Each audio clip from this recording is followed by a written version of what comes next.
Hark, the Heraclitean doctrine I will discuss, which is but a Herculean task. Though his word be obscure to us, all his secrets I shall unmask.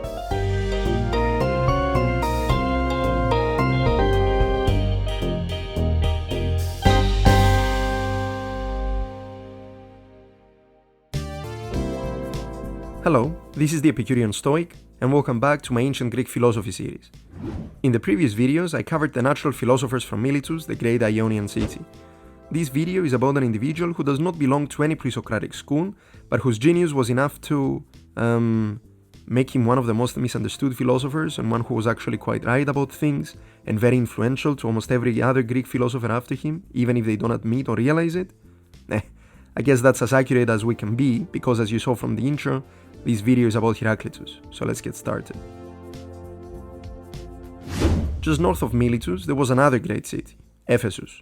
This is where Heraclitus the Obscure lived, entering the philosophical scene near the end of the 6th century BC and for the first quarter or so of the 5th.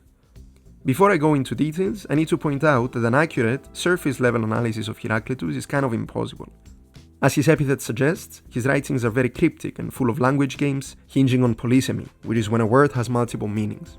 So, what you'll see and hear now is my understanding of him, packing as many of his insights in as short a video as possible, making my own judgments on what he probably meant and how best to interpret his words so as to make as much sense as possible of his worldview and his philosophical project as a whole, because he is the first for whom we can say that he had a holistic and complete philosophical project.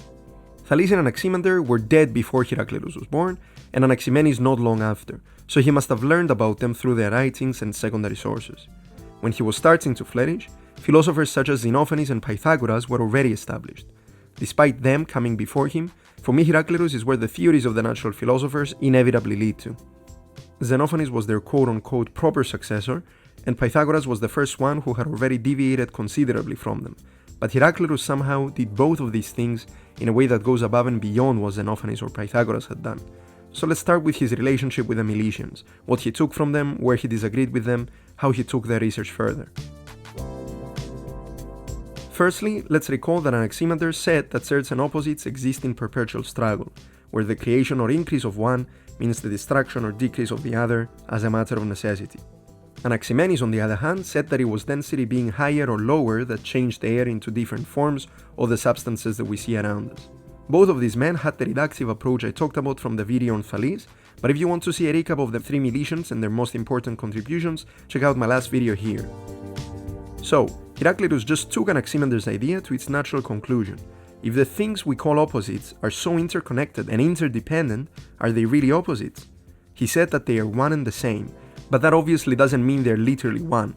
Instead, when Heraclitus uses the word tafton, which normally means one or same as part of the phrase one and the same, en και το αυτόν, he brings together lots of different properties, situations, phenomena, and insights into a rich matrix of singular meanings.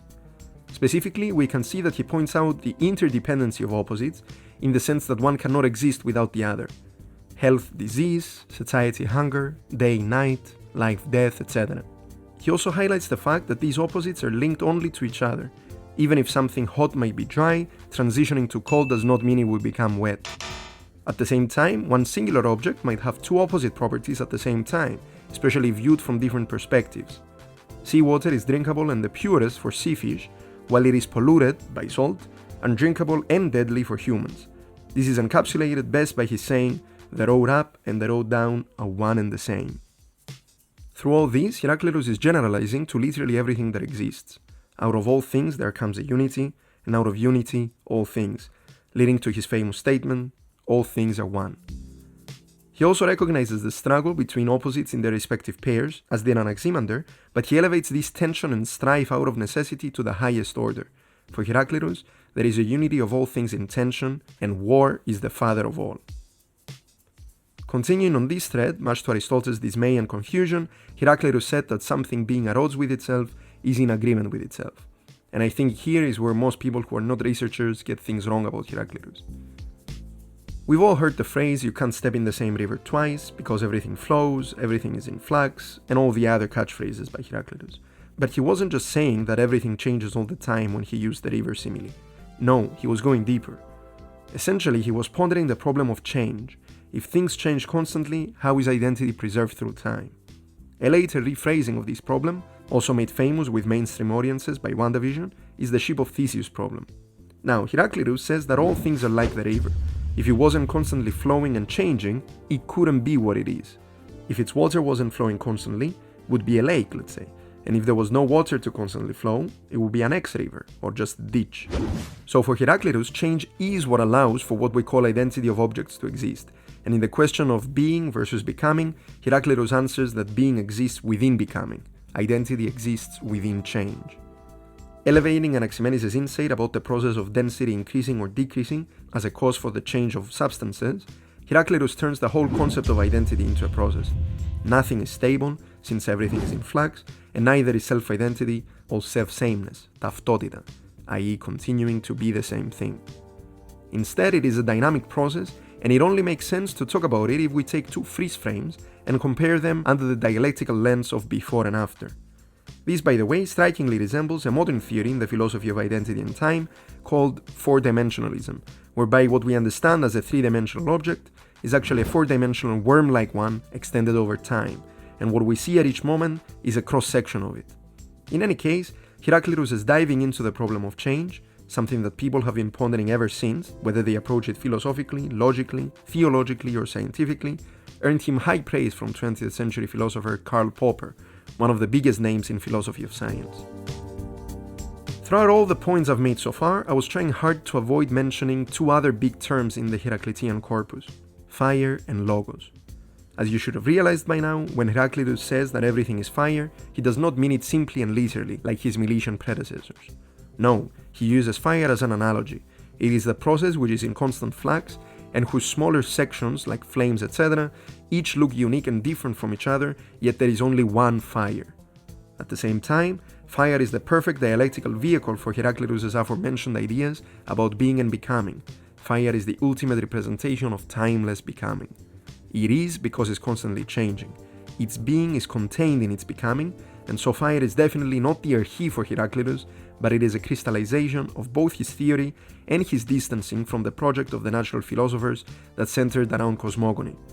Heraclitus didn't have time for the beginning and how the world came to be. What matters is how it is, and the best representation one can find is fire. But why is it that we have to deal with such representations? This is another big deviation of Heraclitus from Thales and his successors. Despite adopting and taking the reductive approach to its extreme, Heraclitus did not believe that we can fully comprehend, let alone understand, nature. Instead, what we can do is point at the general direction using signs, not rigid words and cute simplifications. Heraclitus said that the Lord whose oracle is at Delphi neither speaks nor hides his meaning, but gives signs. And I think that's the key to interpret the rest of his fragments. He doesn't demonstrate his ideas, he manifests them.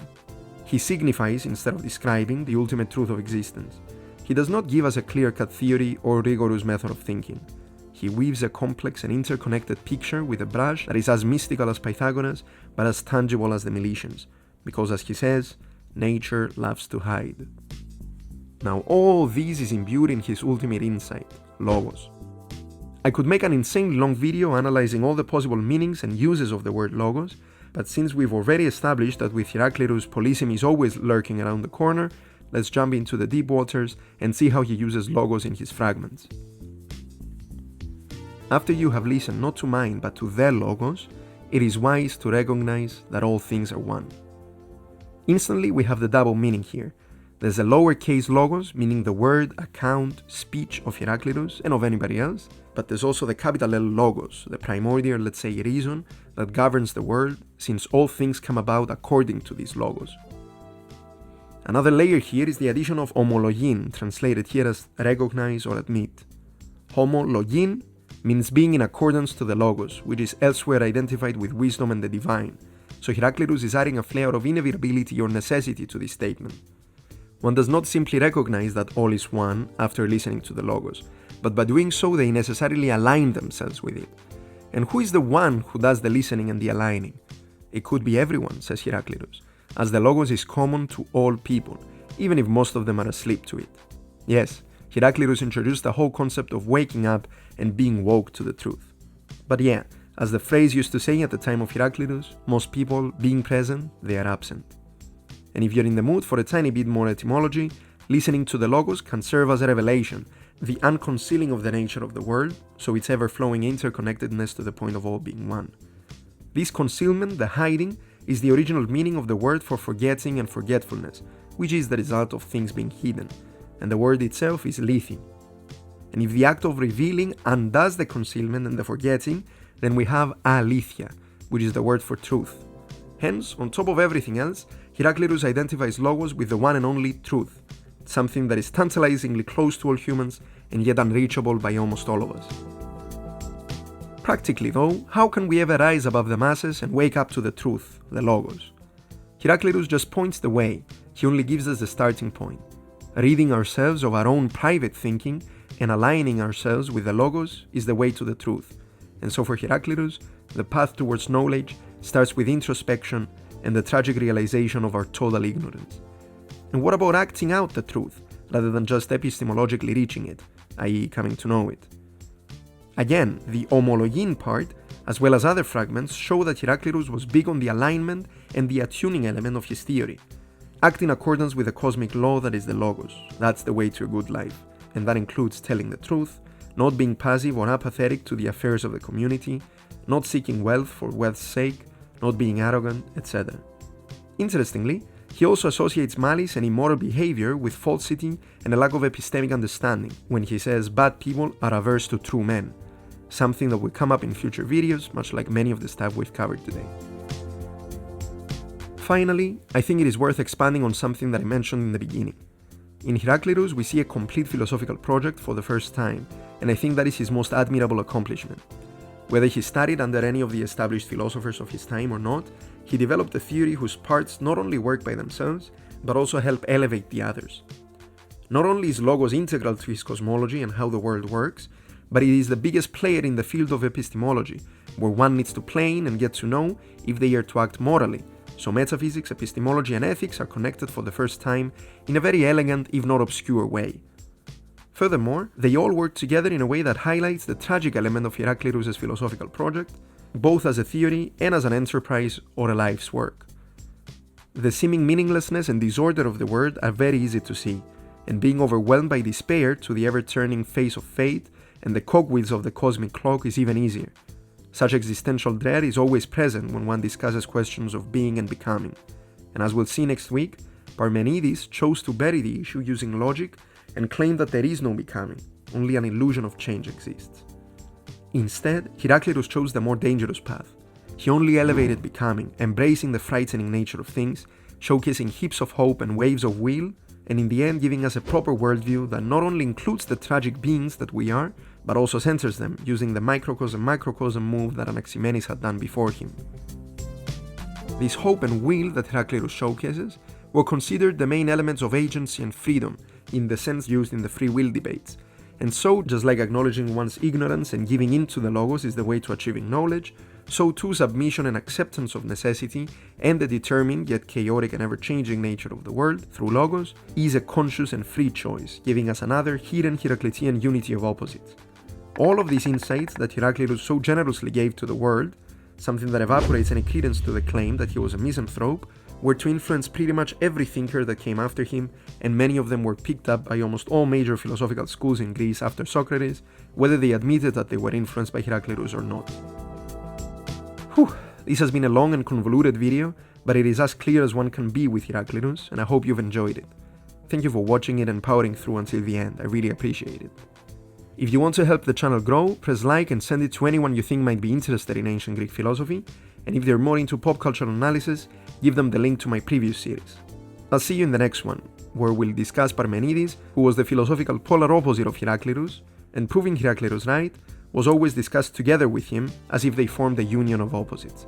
Until then, have a great day, remember to step into all the rivers whenever you get the chance to do so safely, and as always, seek virtue.